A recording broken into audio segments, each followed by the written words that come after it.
Hello, Wanderers, and welcome to UnderTown. At the beginning of this year, Zach and Caitlin took a hiatus, so we decided to invite some of our friends to game with us in D&D 5th edition. Since 2021 was extra hectic as we welcomed 2 new babies into the Wandering Gamer family, this game is going to take the place of our holiday special. UnderTown will run through the rest of the year, and Outlaws will be back on the first Monday of January. Thank you all for sticking with us, and we hope you enjoy UnderTown.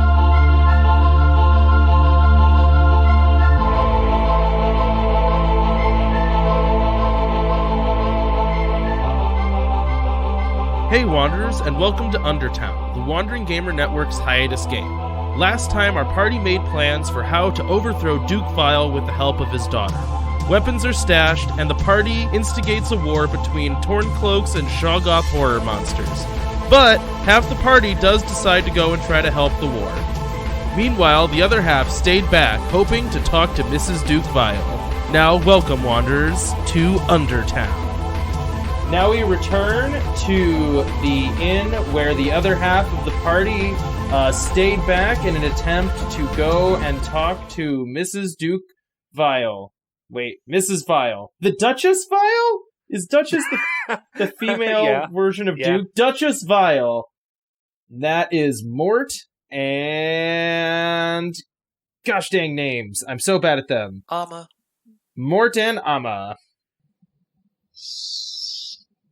So are we sneaking or are we going through the front?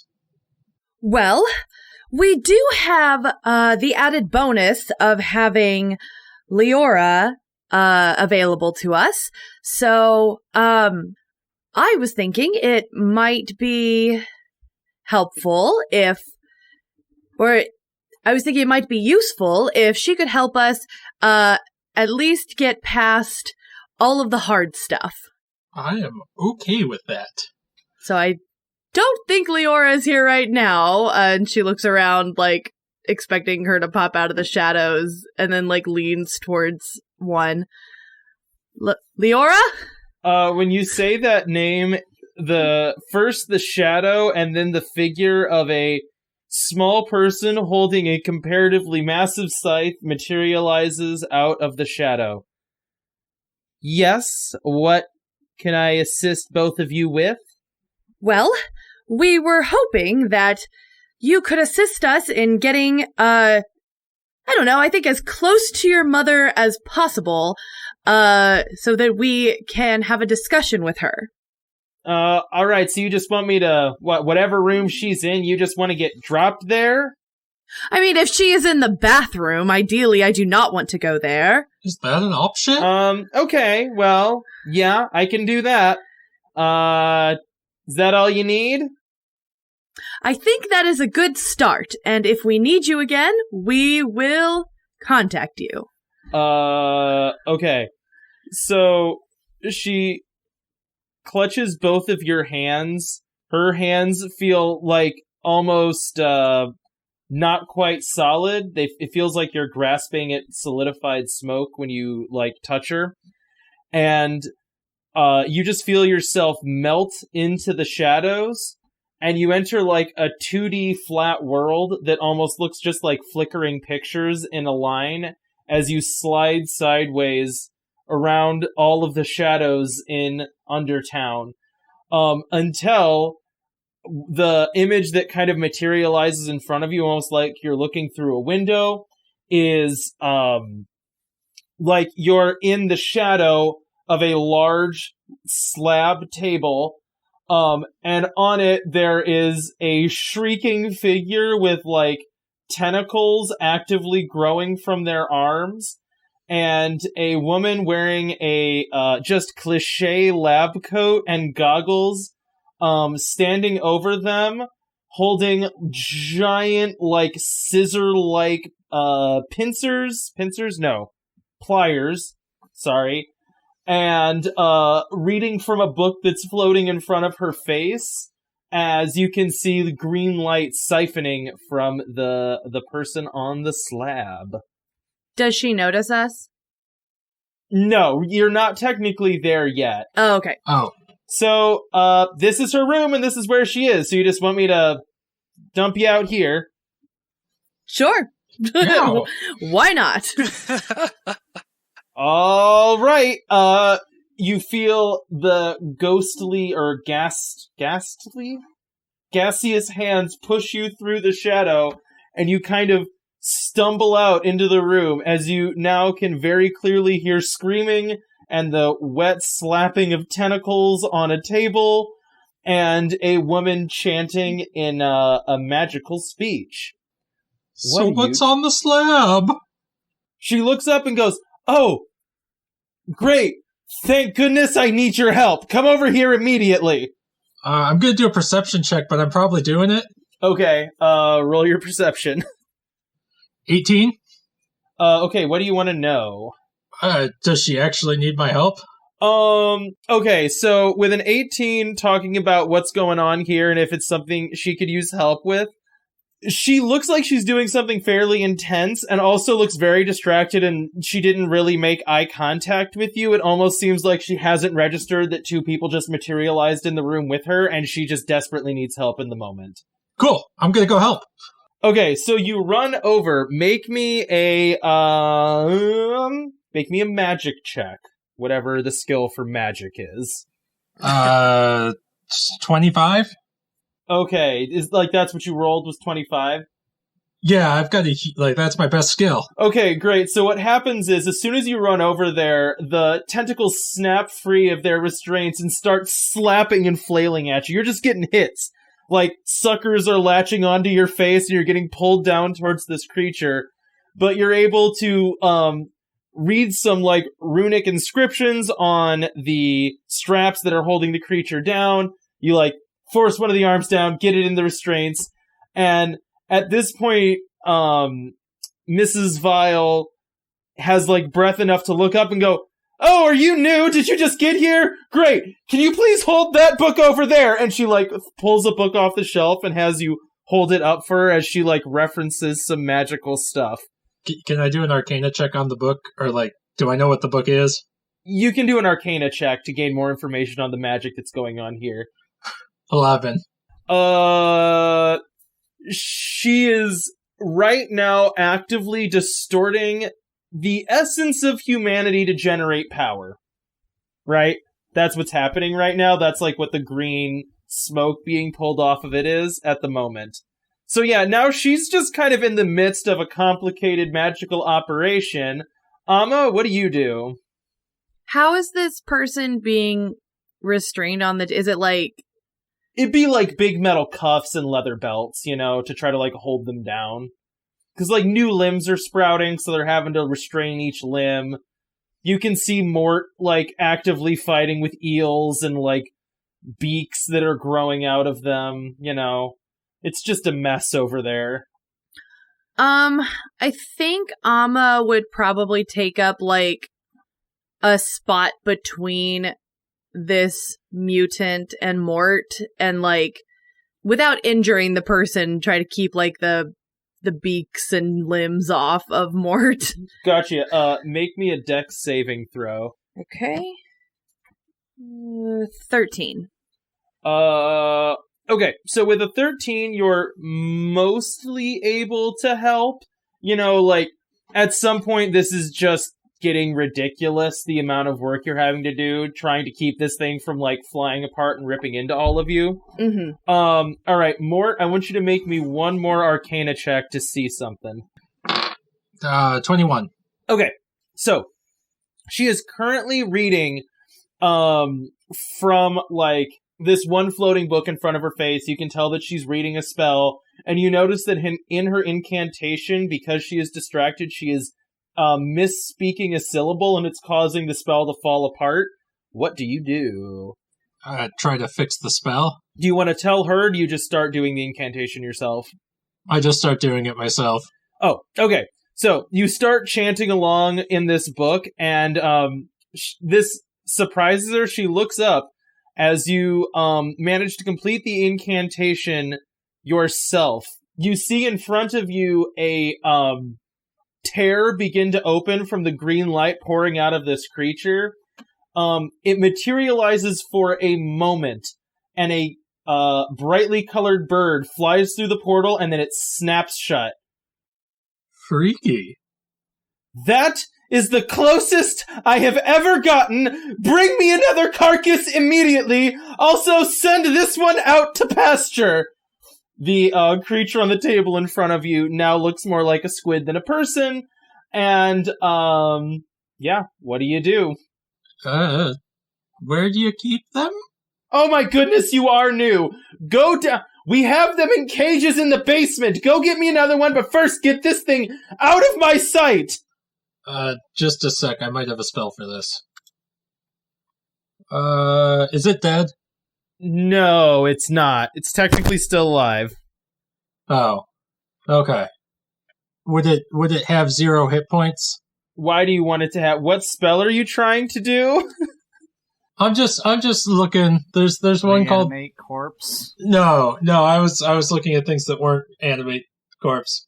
At some level I'm trying to buy time to figure out what to do.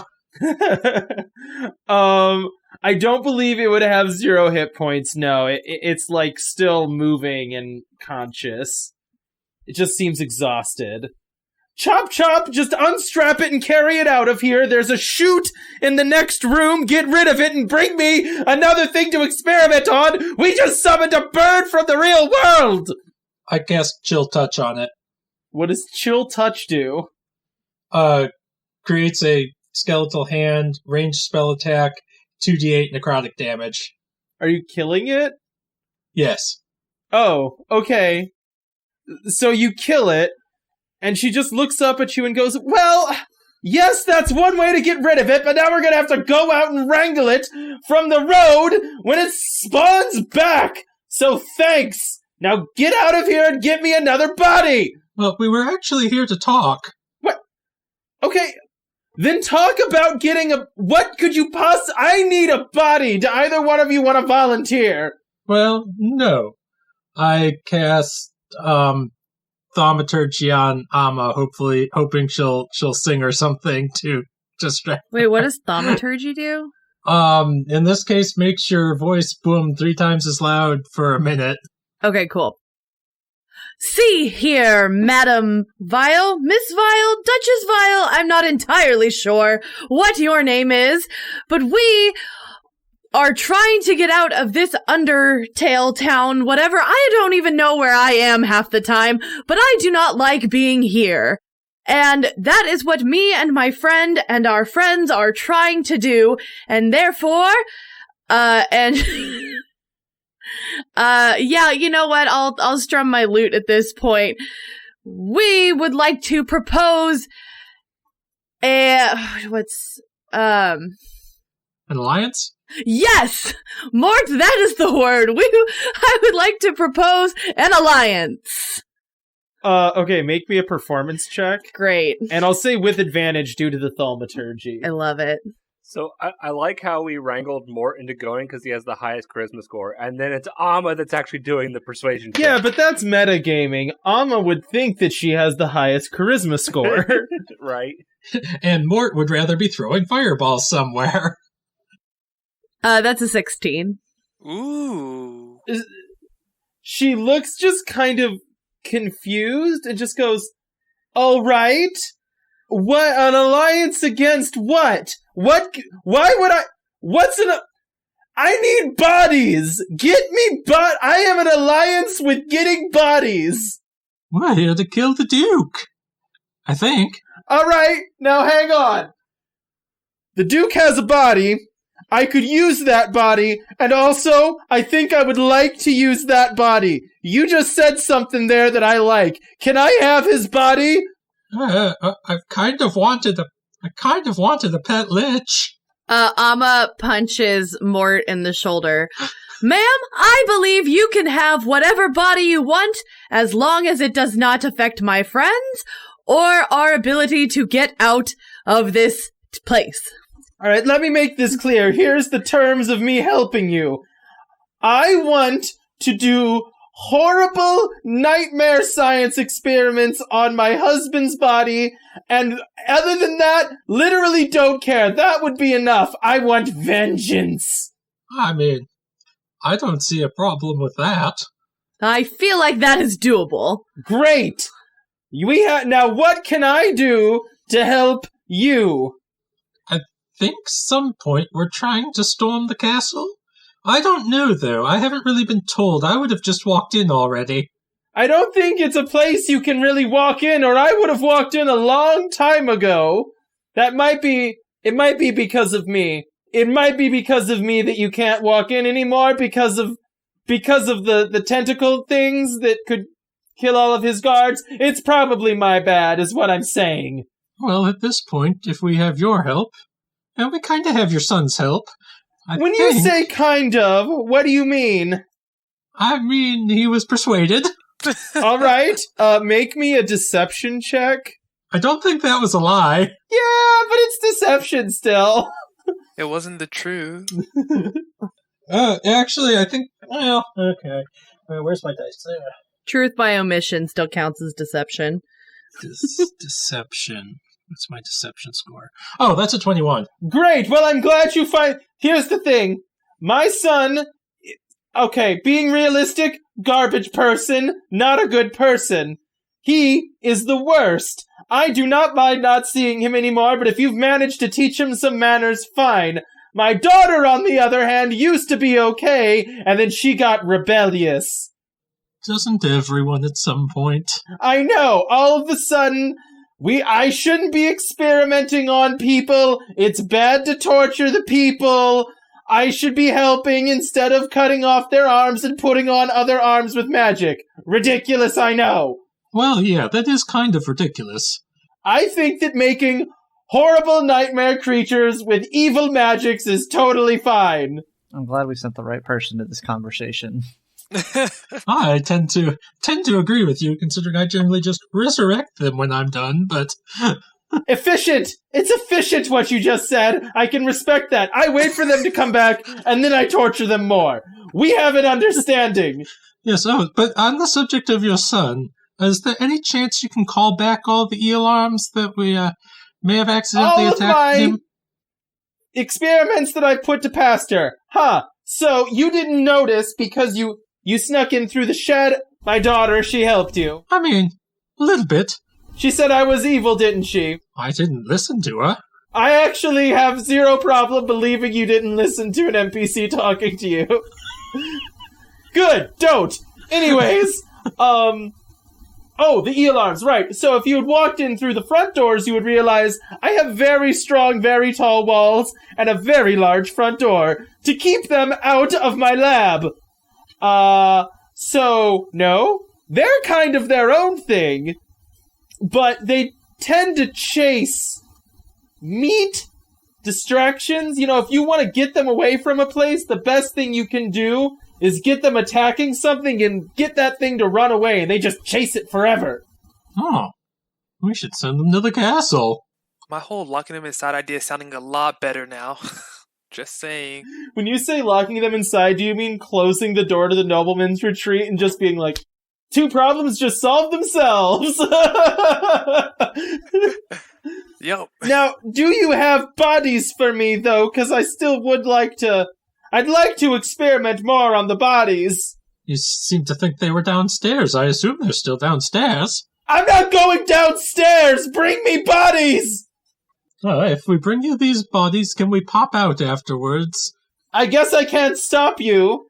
Okay. Is there a way we can get a hold of you when we're ready to attack? Ah, yes, of course, here. She rummages on, like, some shelves and pulls out, 2... They look like walkie-talkies, but they're glowing green, and they are clearly made of bones. So it's like a metal box with, like, where the speaker would be, there's a glowing green light with a grate of, like, finger bones and stuff. And then there's an antenna sticking out that's very clearly made of bones. The whole thing is emanating a faint green light. And she goes, "This is made out of the souls of tortured people! If you talk into it, it talks on this end. They're really cool." Is it a fantasy cell phone? So they're bones of far speech. Got it. Yes, yes! I call them nightmare contraptions! Okay, then I'll just be wandering down to get the body for you. This is at, like, the top of a tower, right? Very classic. So when you leave the room, there's just a spiral staircase leading down.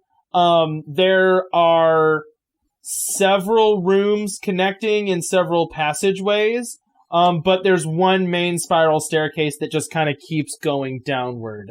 What would you like to look for, if anything? A body? Okay, so you're just going to beeline it to the basement for bodies. I mean, I guess I'll do a perception check, or Ama can do something. No, let me make it clear. So I don't have an exact floor. Let me pull the curtain back. There's not an exact floor plan, but if you want other stuff, you can look. That doesn't mean you have to look. It just means this is a moment where you can. Ah. If Mort just wants to go get a body, Mort can just go get a body. Yeah, Mort's just going to get a body. Okay. Ama is particularly freaked out about all of this talk of torturing bodies between her friend and this person, so she does not care about going and finding extra stuff. Okay. So you make your way down this increasingly slimed and slick, like dark stone spiral staircase. At first there were torches and kind of like green illuminations on the wall. Once you get down to the basement, you just hear like moaning, and the floor is damp. Make me some dexterity saving throws. 12? 18.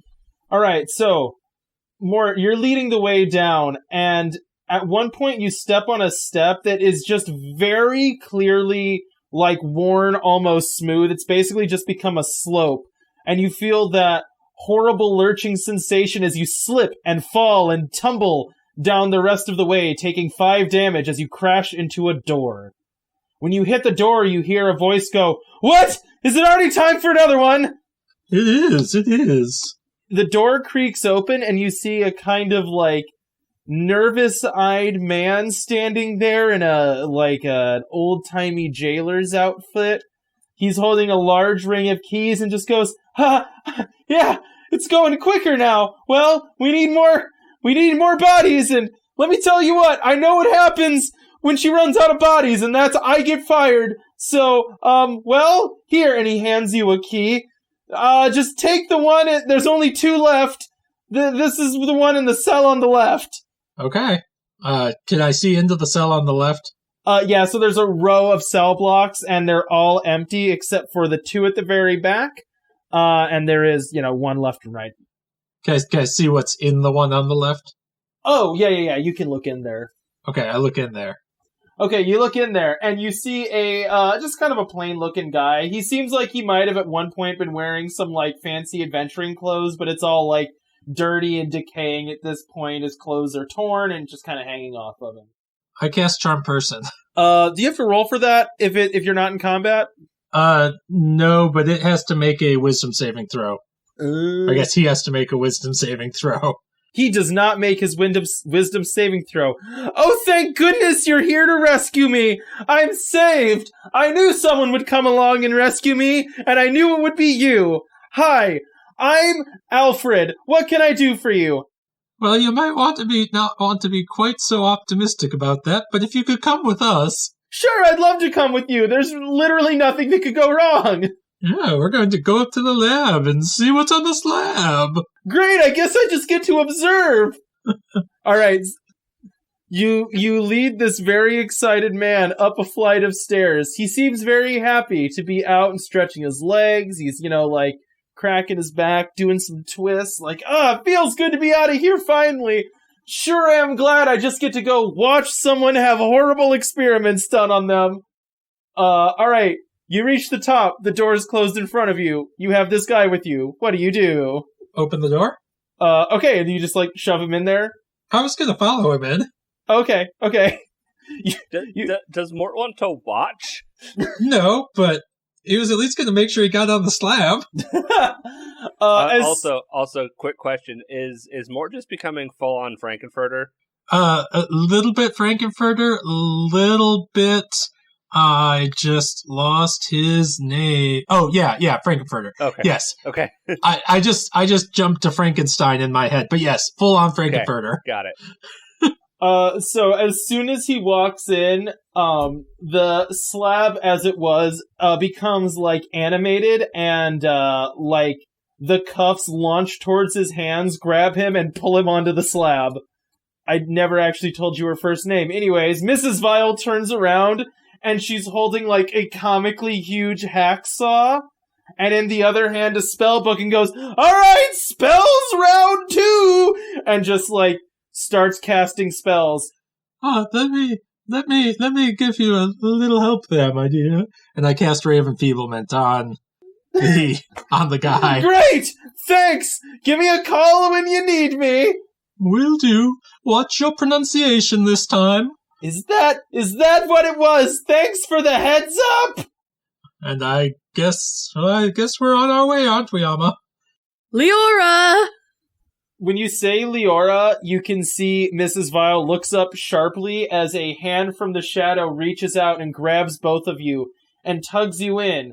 As she does, you just see her flip off her mother as her hand sinks back into the shadows. The last thing you see is a saw spinning towards the shadow, and it sinks into the wall.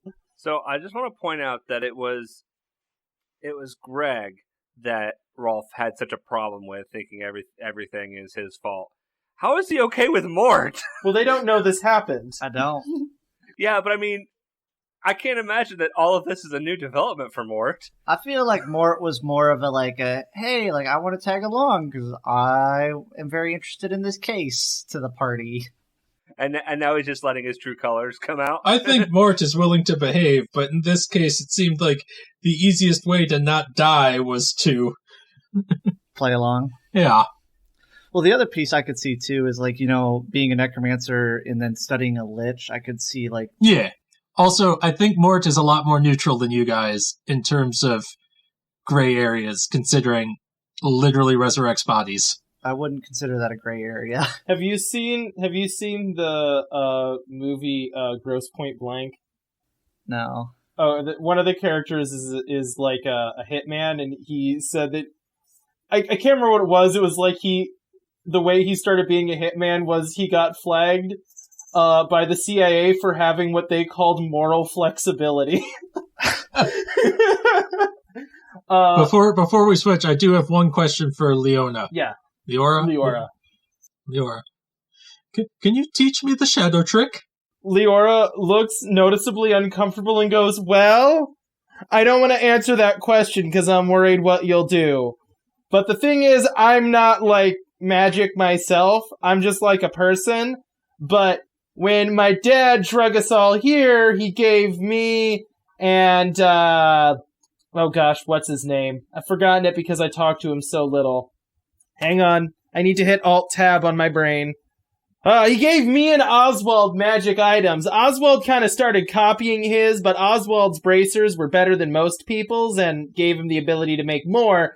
I have this big scythe, which is why it's cartoonishly oversized for me, because it's a big magic object that lets me do all this stuff. So no! If you try to take my scythe, I'll cut your head off with it. Seems fair. I was just hoping I could figure out how to, catch your dad with his pants down. I mean, I can help you do that, but that's maybe a conversation to have with the whole group. My ability to get inside the Twisting Palace is there, but limited. But anyways, it feels like we should cut back to another group of people. We cut back to another group of people. Greg, Thonk, and Rolf, we left off with all of you attacking the back end of the eel people that were assaulting the torn cloaks. I think we kind of were stopping where you would just kind of run up on the last few stragglers that were kind of the last to get in the gate. Is there any, like, revised planning that you want to do before, like, things start to get, things start getting crazy? Yeah, guys, what the hell are we doing? I didn't charge in, so this is on you two. Leisurely pace. He's at a moderate distance. Aggressively medium distance away. oh yeah. I forgot Rolf is at a leisurely pace or whatever. So what's your, like, end goal? And, like, okay, so let me kind of...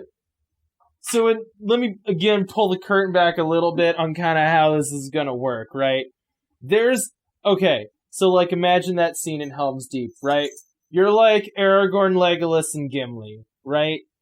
You can't entirely change what's happening, but you're able to influence the areas where you try to. So it's kind of up to you what you want, where you want more effort to be made. You know what I mean? So, like, you don't have to single-handedly kill every creature that's in the courtyard and is killing the Torncloaks. They're going to be there helping. But you also don't have to... You know what I mean? You like, the goal is not kill every single one. It's like, enact a strategy. Does that make sense? That could be close the doors and leave. You know, it could be like, kill enough of them that you can close the gate and then get out of there. Or it could be like, fortify another position and fend off the rest of them. Or, you know what I mean? It's like, whatever solution you can think of and pitch to me. Why can't we be the Battle of Helm's Deep and we come in all gloriously and save the day? Because someone that is also an option. So, like, is the goal then to just kill all of the rest of them? I think we want to use them, right? This is where I want to know. I don't know. You guys got to tell me. That was a question. The problem is I think we all have different ideas about what's trying to happen here. And this is why I'm asking before we start rolling the dice. No, I think it's funnier if we just start rolling the dice and we're all trying to do different things. Yeah, I'll just have you individually fight 50 of these. I think me and Vinny have made a decision on something. I'm fine with Devontae making a decision on something. Yeah, Greg is just going in guns a-blazing. That's his goal. It's time to fight. I've made decisions. But I mean, that doesn't mean that's your guys'. You don't have to necessarily do that. Well, I guess it's time to fight. Way to make a decision for yourself, Devontae. I like battle. It's time to die. And Thonk did put up his little Healy aura thing, right? I did, yes. So your goal is basically to turn this from they've busted through the gates to now technically they're surrounded as they're being attacked on the front and the back. You said how many of them were there? You said like 50 of these guys?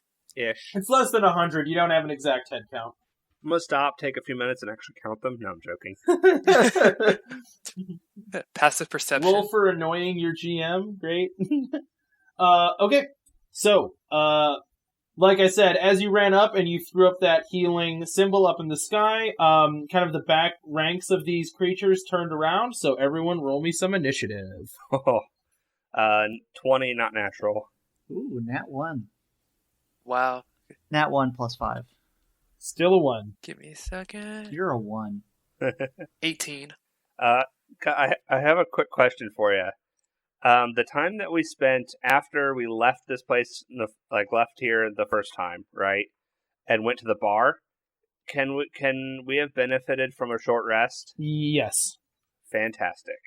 All right, cool. So you rush up and attack one. It has 2 large crab claws sticking out of it, and in the center of its mouth, a beak, and it's snapping at you with its big crab arms. All right, make your attack. Okay, well first, before I do that, I'm going to use my bonus action, and this is why I asked about a short rest. I'm going to transform into my hybrid form. All right, you turn into a big kitty. But I do need to do this. When does the temp hit points thing trigger? After my turn. Did it trigger once when you cast it before all this started? It could. I guess that's a question for the GM. So Thonk cast his little aura temporary hit point thing. Did that trigger once as soon as he cast it, or does it have to wait till his next turn? Oh, sorry. Yeah, that would have triggered when he did it. Okay. And how much is that? 7 temporary hit points. All right. And I lose 4 of those to transform into my form. And I'm going to start attacking with my claws. So first attack is a 23. 23 hits. Second attack is a 22. And then whenever I use my attack for unarmed strike, I can make another unarmed strike. Oh no, I already used my bonus action. Can't do that this turn. Okay, that's fine. So 2 hits is 19 damage. And that's total? Yep. All right, you leap on top of this crab-like creature, and you start raking at him with your big... You turn into a big, like, tiger thing, right? No, I changed it to I'm a Maine Coon, so I'm a big fluffy cat. Okay, you turn into a big cat, and you start, like, tearing at this crab person with your claws. What you notice is that the majority of this person has been overgrown with a large, crusty shell, and you're, like, having trouble getting purchase on it. But eventually you manage to work back to, like, where this crab is growing out of its torso, and what used to be its lower body is just kind of, like, smushing legs. You manage to, like, find purchase on those and start tearing as it shrieks and snaps back at you with its claws. Thonk. Alright, so are you running up and just starting to punch at some monsters, or are you doing something more AoE-like? I don't think actually I really have any. Oh, wait. Let's see. I can do the Sacred Flame. Nah, I'm just gonna go punch one in the face. That just sounds more fun right now. Okay. So the next monster that turns around, it is basically just a knot of tentacles. Like, it looks like Tentacruel, right? But with eyes. It seems that, like, from every, like, patch of skin available, tentacles have sprouted out and are trying to, like, grab at you and throw you to the ground as you are, like, dancing back and forth, trying to find some part of it to hit that is not just flailing appendage. Roll your attack. Sounds slimy. Does a 21 hit? Yes. 8 damage. All right. So you don't really find much of a great place to hit. Like, unfortunately, when you swing and make contact, you're using, like, a hammer, right? Yes. So when you swing and make contact, you can feel this, like, creature use its arms to basically, like, sponge the impact, and it kind of bounces back up at you. Squishy. Now the attacks start a-coming. Okay. Let's run down the list. Does a 6 hit Greg? No. Does a 12 hit Thonk? No. Okay, then I'm going to assume that a crit fail... Oh, does a 13 hit Rolf? Sure doesn't. Okay, and I'm going to assume that a 7 doesn't hit either then. Okay, Cody, so... the lowest AC out of the three of us is me out of 15. Gotcha. Okay, so... the crab-armed monster is snapping at its back, trying to get the Mancoon cat off of it. The tentacle monster tries to attack Thonk, but unfortunately it's not strong enough to gain any purchase with its tentacles. Another monster that we have not described yet tries to leap over and attack at Thonk as well. Nothing happens. And then 2 large quill-like spikes land in the ground near Rolf. And now it is Rolf's turn. Rolf, you look forward, and you see 2 monsters in the back ripping off growing bony appendages and throwing them at you. Sorry, as well as 2 other monsters engaged with Greg and Thonk. What do you do? Rolf can show these fools how it's done. Except I'm not going to be pulling out any bony appendages. I'm just going to shoot arrows like a civilized human. Do I want to roll sharpshooter? You know what? Yellow. Sharpshooter. Yeah, it doesn't hit. What'd you roll? A 4 plus 11 minus 5, so 9. No. No, 9 doesn't hit. No. I want a sharpshooter the second one, because, again, YOLO. Yeah, that doesn't hit either. Yeah, I just want to say, in this specific instance, like, in the setting, YOLO is actually not true. You can die many times. Alright, your arrows go flying, shot wide due to the fact that it's hard to find a solid target on these creatures that are growing bony appendages and hurling them at you as fast as they can. They're just whizzing past your head, just thunk, thunk, thunk, as these creatures are just, like, screaming and throwing spiky arms. Alright, Greg, it's back around to you. Okay, so start of my turn, I'm going to activate another bonus action for my Crimson Right. I need to roll this. Oh, and Thonk's thing would have refreshed, right? Yes. Okay. After my turn, yes. So we would have... It would go up to 9. Oh, it goes up? Well, it just refreshes. And 9 is the better one, so I just assumed you have to choose the better. Oh, why was it 7 before? Because I rolled low. It changes every turn. So I have to roll a d6 plus my cleric Got it. Okay. level. So I will... I'm doing my Crimson Right, which means I need to roll this again. And I rolled a 1. Perfect. This actually is a situation where I want to roll a low number. So now my attacks with my claws do extra lightning damage. And I will Cool. attack. Lightning strikes your Maine Coon cat, and you bristle with energy.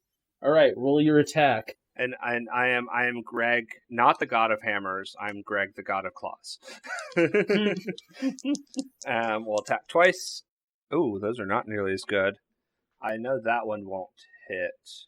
That's a 9. 9 does not hit. How about a 16? 16 does hit. Yep. Okay. Wait. Well, okay, I'm just gonna say I already said yes to it, but 16 shouldn't have hit. It's fine. Okay.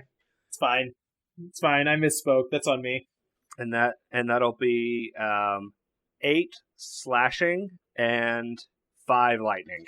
So 13 total damage. Dang. What is that in total? Oh, how about this? How about it's 13 total damage, but 5 of it was lightning. I split it out because in case they have resistance to one type or the other.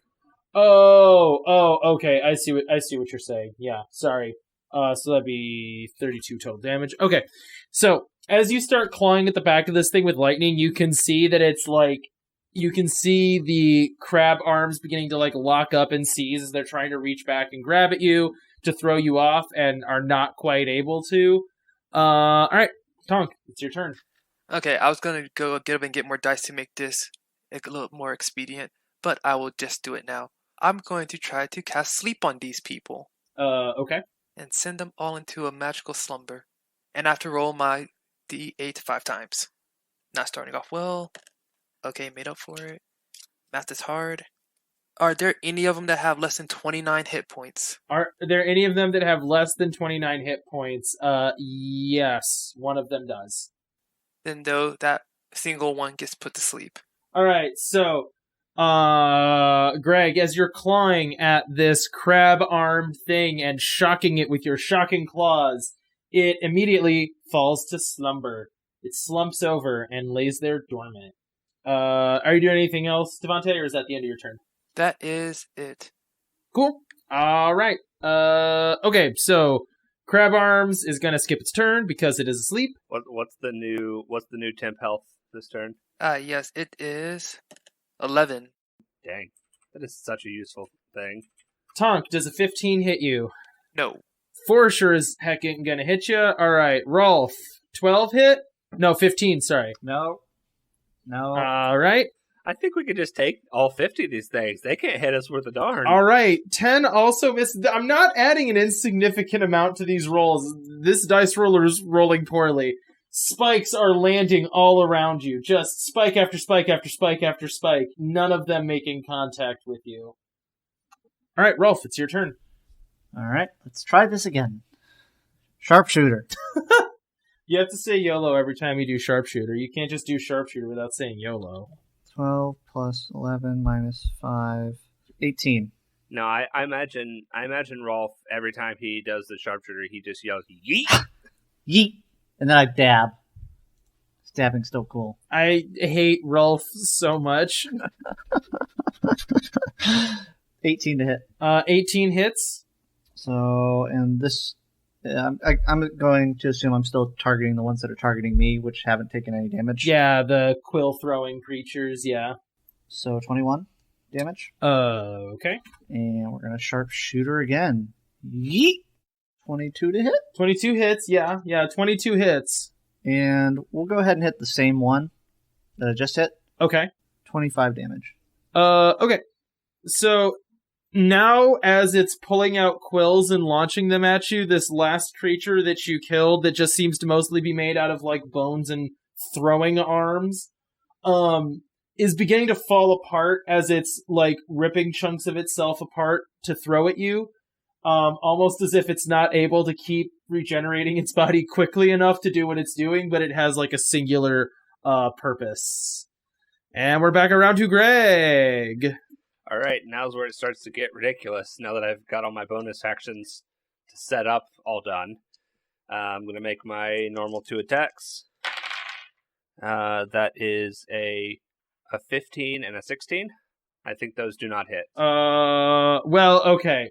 Those do not hit. Are you still attacking the one? Well, actually, no. This matters. Are you attacking the one that's asleep? Yep. Okay, that would be the tentacle one that's fighting Thonk right now. Then a 16 hits. Okay. And then now I can use my bonus action to make another unarmed strike, as since I did 2 unarmed strikes. That's bad. Okay. So 1 attack hits. Just wait till I hit all 3 of these. It's going to be amazing. So that is 10 slashing and 3 lightning. 13 total. Okay. I feel like you always do 13 damage. That's like the number that you do. So when you swat with your claws, at first it seems like this isn't very effective. Again, you're just kind of hitting the like outside of its body as wriggling and muscular tentacles keep you at bay. But then the like electricity starts flowing through your claws into the creature, and you hear like a high-pitched squealing sound as its tentacles start flapping even more wildly as your claws dig in. So Cody, do you want to know why 13 damage is the number I keep rolling? Huh. Because it ends up being 2d6 plus 6, which is a 7 on 2d6. Alright, Thonk. Alright, I look at a different one, and I will do Sacred Flames on it. Cast Sacred Flame on it. Okay, so the other monster that you have not really engaged with yet and that just keeps missing at you, this is like a classic eel-armed monster, but it also has eel legs and an eel head. So it's just eels all over the place. So it's an eel. Well, yeah, it's 5 eels attached to a torso, and it makes it really hard for it to walk. But the eel heads snap at you with sharp fangs. Alright, roll me that attack. The target must succeed on a dexterity saving throw. Okay. What is your dex saving throw? Yeah, I got it. It's 14. It's 14. Aha! He makes it with an 18. Oh, wow! For someone that's just all legs. It's all eels, not all legs. That's all eel. He surprisingly nimble. What happens if they make the saving throw? I miss. Oh, you just miss. Yeah. It's not like half damage or anything. Is that a cantrip? No, it's just a cantrip. Okay. So you look at them, and a divine flame bursts on the ground 5 feet away from them. Alrighty then. All right. And then crap. Oh, sorry. You doing something else? I was just looking. The thing would be at 7 this time. Ah, gotcha. So, okay. Tentacle monster is going to attack Greg. Does a 17 hit? It does. Oh boy. Alright, make me a dex saving throw. Okay. 14. Okay. You're a large cat, but this thing is pretty big, and they're I read the wrong thing. That's actually a 17. Alright, you're a large cat, but you're very nimble since you're a cat. You can feel tentacles beginning to wrap around your body, but you're able to, wait, that was your saving throw, right? Yes. Okay, gotcha. But, you can feel tentacles beginning to wrap around your like, cat self. But, fortunately, the fluffy hair makes you just, like, smaller than you seem, and you're able to slip out before any of them constrict. But, unfortunately, that does not let you escape from the snap of the beak, which does 8 damage as the beak snaps down on your cat. When I say beak, you know that, like how squids and octopuses have, like, a beak. Not like a bird beak, like a squid beak. Yeah. Yeah, you got it. Alright, now it's Eel Arm's turn. Does a 12 hit, Thonk? No. I'm adding a lot to these rolls. It's upsetting. I gave them realistic stats. I'm rolling very badly. Alright. Oh, yeah, now it's my favorite part. Ooh, does a 21 hit? Me? Does a 21 hit Rolf? Maybe. So, Rolf, you're feeling very good as you keep firing arrows into these creatures. And then, like, you're looking at the one that you just hit, right? And you're like, oh yeah, I got this in the bag. And then you feel a horrible sensation as a spike catches you in the shoulder. You feel it go all the way through your shoulder, as you realize it's vaguely barbed, and then you feel a tugging sensation. Make me a strength saving throw. It's actually not my worst. Why? Dice? 8.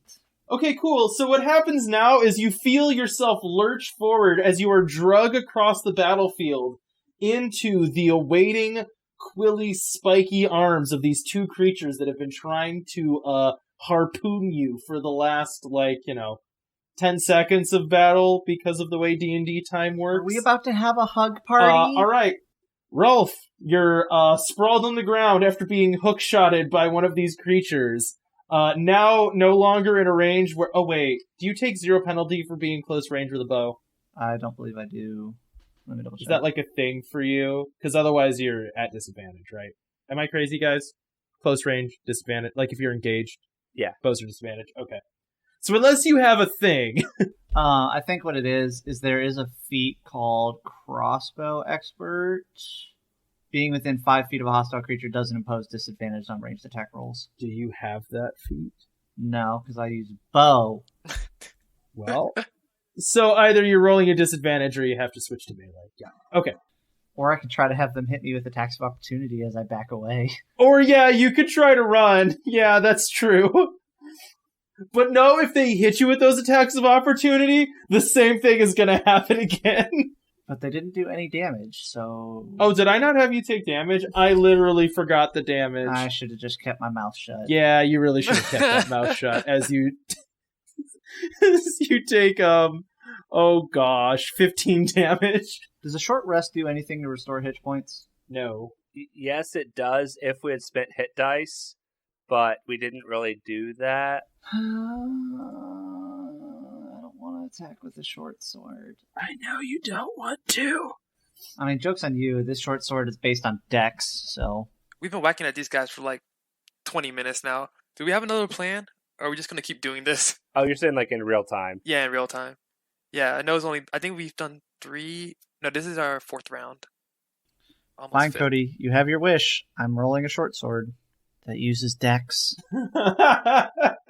I rolled a 19, Cody, so I know that hits. A 19 does hit. Are you attacking the very injured quill monster or the not-so-injured quill monster? The injured quill monster, because I can still roll an extra d8 due to Colossus Slayer. Oh, it's so great. I love doing damage. And then I roll a 2 and a 1. Plus 5. So, 8. Cool. So the one that was wounded, as you swing your sword into it, it just dissolves into green mist, like almost immediately. It was very close to being dead. Greg, your friend just got pulled into the fray. And so there's a sleepy crab next to you. There's a tentacle monster that you're clawing at. And then there's an eel-armed thing fighting Thonk. What do you do? I think I'm going to keep swiping at the tentacle guy. Great. So my first 2 normal attacks. That's not good enough. Maybe it's 12. Guessing not. No. This one, though, is 18. That is, yep. And then my bonus is 20, not natural. Oh, sorry, yeah, 20 hits. Yeah. Thought you were saying damage. Sorry. Yeah. So this is going to be those 2. So that's going to be 18 bludgeoning damage. Okay. And 2 lightning damage. I rolled snake eyes. So it ended up being 20 total damage. Okay, so 41 total damage. All right, great. So as you clawed, you said bludgeoning? Slashing. Sorry, not bludgeoning. Slashing. Okay. Yeah, so you're slashing at it with your claws, and electricity is still arcing around the tentacles as it's trying to, wrap its arms around you to squeeze the life out of you.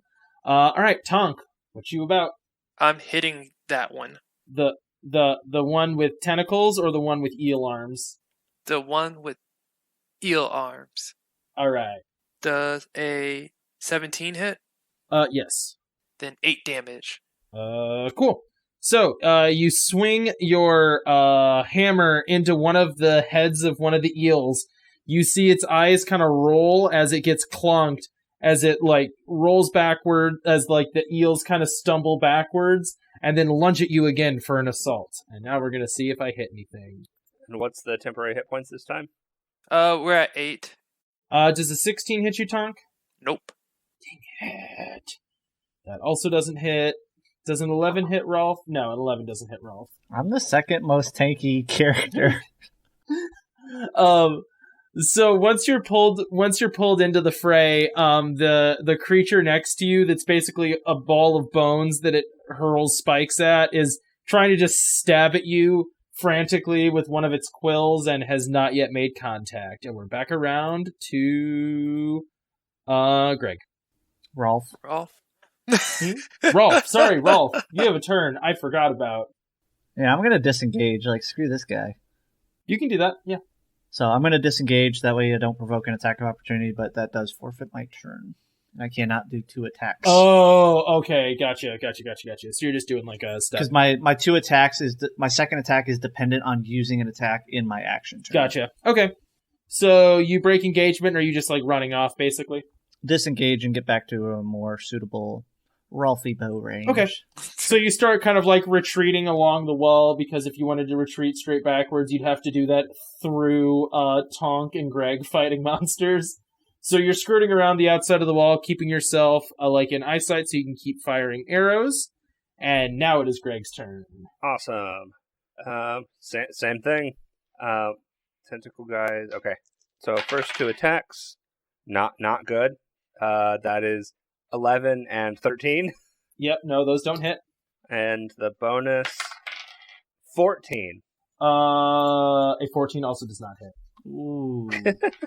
So Greg just like swipes through the air 3 times and nothing. Unfortunately, Greg is a cat fighting a giant squid, and that feels unfair at the moment. I think Greg got distracted and is like batting at the tentacles. He forgot It's to like actually the arm, use his yeah. claws. Yep, that's what happened. All right, Thonk. So I am going to switch, and I'm going to go and do Fairy Fire. And each object in a 20-foot cube within range is outlined in, I'm going to say, light violet. And any creature in that area when the spell is cast is also outlined in that light. If it fails a dexterity saving throw, for the duration, objects and affected creatures shed a dim light in a 10-foot radius. Any attack roll against it, the affected creature, that attacker has an advantage.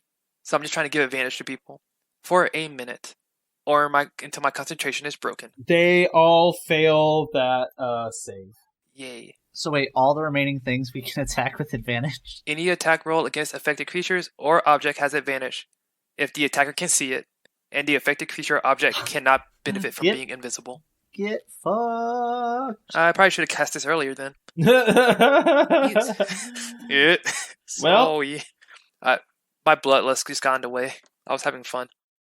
good old Eel Arms is attacking again. Oh, come on! 8! Alright, Eel Arms doesn't do anything. Eel Arms snaps at you as it glows with purple fire. The massive tentacles, with a 22, lands a hit. Make a dexterity saving throw. Greg. Okay. Oh, yeah. I forgot. And we're at 11 temporary hit points. 14. So with a 14, you fail your dex saving throw. You feel tentacles catch, like, your foot, and you, like, stagger for a minute, and your cat-like dance as another tentacle wraps itself around your neck, and you feel your breath being cut off. At the same time, you feel the sharp snap of a beak as you take 12 damage, 7 of it suffocating damage. What does that do? Nothing in particular. What the thing here is that now you're, like, trapped by this thing, and each turn you're going to have to try to untrap yourself, or you'll keep taking that damage. Oh, I see. Okay. Can I just keep attacking it while I'm wrapped up by this? You can still attack it, yeah, because you're, like, not... Your arms are still free, and you could still, like, kick and claw at it, but if you, it's like... just got me around the chest. Well, it's got you around the neck, but your arms are still free, and if you Oh. swing your arms, you'll hit tentacles, so it's still doing damage. Alright, and now the, ball of quills and arms is going to try to throw another chunk of itself at Rolf. Nope. Okay, you said ball of quills. I just had a mental image of, like, you know, like those rubber band balls? Uh-huh. I just imagined one of those covered with Chris Pratt's face. Yep, that's what it is. Chris Pratt's face launches itself at Rolf with a 24 to hit. I'm not buying that. I heard a disappointing statement before when he's like, all right, ball of quills attacks, and it's like disappointment. So what happened there was, I have like a dice roller, and I was looking at the dice roll that I had made before, like the last dice roll that I had made, which was different than like the dice roll. I have like a bunch of D20s. I'm not very organized about it. The point is I hadn't rolled yet. I rolled a 19. Likely excuse, but it hits. It does. And it does 8 damage. As another quill launches into your arm. Roll a strength check. Gary needs a new pair of shoes. This dice is officially retired for the night. 9. You're dragged across the battlefield into the fray as this quill thing drags you right next to it so it can attack you easier. And now it is back around to Greg. Greg, you have advantage on everything. No! Wow. Rolf, sorry, gosh. I just keep... You roll, and then I'm like, Rolf's gone, you know? Alright, sorry, Rolf. The character I care about the most. Also, you get advantage on this. I know. I already rolled 2. 24 to hit. 24 does hit, yeah. Yeah, that's a hit. This one hasn't taken any damage yet, correct? It has not. So that'll be 9 damage there. And then I'm going to attack again. That's a nat 20. Okay. So how do you do nat 20s, Cody? Double damage. Does that include the Colossus Slayer? No, it's whatever the Just normal the attack weapon is. damage. You roll double dice. So if it's a 1d8 bow, like if it's 1d8 plus 6, you roll 2d8 plus 6. Gotcha. Oh, I rolled double 6s. F you, Cody. 6 plus 6 plus 5 plus a d8 with 7. 24. Dead gum. Screw your bone spurs. You cut this thing in half, but it just kind of like glues itself back together and is now still brandishing bony quills at you. Greg. All right. Time for all these attacks, or all these dice rolls. Well, actually, first of all, roll a dex saving throw. Oh, I did it at the start of the turn? Yeah, why not? Okay. Crit fail. Okay, cool. So you are going to take... Is that with advantage? That was dex No, save. this only is attacks are at advantage, yeah. Oh. You take... I can do math. I swear I can. You take 13 damage as the tentacle around your neck constricts further. All right. So first attack is 1 away from a crit. So high, like 25. Yeah, that hits, yeah. Second attack is a 20, not natural. And my unarmed strike is a crit. Okay, roll me some damage. I will say, once you get to 9 damage, you can stop rolling. It has 50 hit points, and I'm guessing you're going to get to 9 damage. Okay, well, here's the first attack that wasn't... I'm going to do them in the order I rolled them. So, Yeah. First attack is more than 9 damage. That's 13. Cool. As you kick to try to save yourself from being suffocated, the tentacles start to come apart as smoke pours out of this creature, and it slowly disintegrates into the ground. Can I move on to the next one? Because I had that crab that was right next to me. You know, well, the crab is still... It's asleep, which I'm just treating as being out. No, I'm going to keep attacking it. Okay, sure. Yeah, you can kill the crab. I rolled a crit, Cody. I'm rolling my damn crit. No, it's fine. So, second attack, that is 15 damage. Okay. And then the last attack, which was the crit, is 20 damage. Great, so it's dead too. Yeah, it dies. it slowly, as you like are just clawing at it and lightning is jumping from your claws, it dissolves into smoke. Thonk. Alrighty.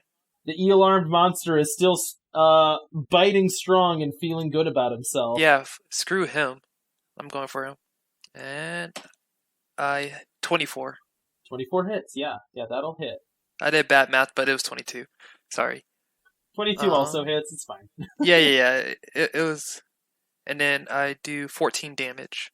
Okay. So, you swing with your hammer and hit another one of the eel heads in the head with your hammer. Gosh, that was a clumsy sentence. You hear a satisfying thump as it, like, starts wiggling both of its eel arms. Like, ow, I hit my finger. You know, like you do when you hit your hand with a hammer. You go, ow. Yeah. It's doing that, but with its eel hands. Alright. And then 8 temporary hit points. I'm guessing an 8 doesn't hit you. Thonk. No, it does not. Oh, but I'm guessing a 20 does hit Rolf. Yeah. Rolf, a bone launches into you for 8 damage. Oh, look. As now at close range, it basically just slams into you and is just stabbing. How convenient that that's exactly how many temporary hit points we had. Let me tell you what, that temporary hit point thing that Devante does, And that also, sucks. Oh, it's almost done. It only lasts for a minute, and I think we're like, I think we're like 7 rounds through right now. I have not been keeping track. I should have. Okay. And there's only 2 monsters left, so it's Rolf's turn. Rolf. I'm stabbing Spiky Boy again with advantage. 13 does not hit. No, a 13 does not. I'm gonna do it again, and that's another nat 20. That hits. Yeah, that'll do it. 17 damage.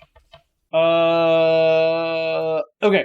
So, you swing with your sword, and as you stab into this thing, you can see it again doing that kind of same thing that the other one did, where as it tries to pull more quills, its body just kind of like starts to deteriorate and fall apart as green smoke starts pouring from it. And as it starts sinking into the ground, the remaining eel-armed monster kind of realizes it's losing this fight, and it just goes into, like, full flight as it, like, squalls and runs back towards the gate, kind of stumbling over its crushed eel heads. And as it does, like, once it crosses through the gate, squealing and squalling, the, like, remaining horde of creatures all kind of turn, and the horde seems distracted in mass. Not just, like, 5 of them, like the rest of them.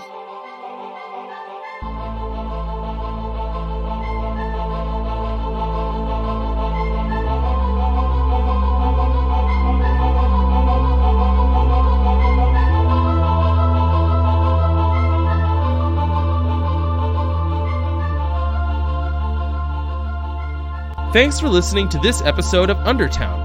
The music for this show was Action Epic by Komiku and can be found at loyaltyfreakmusic.com. If you like this show, you can check out more at our website or on Podbean and interact with us on Twitter, Instagram, and Facebook. You can also find us streaming on Tuesday nights at wandering_gamers on Twitch. Until next time, be careful wandering the UnderTown.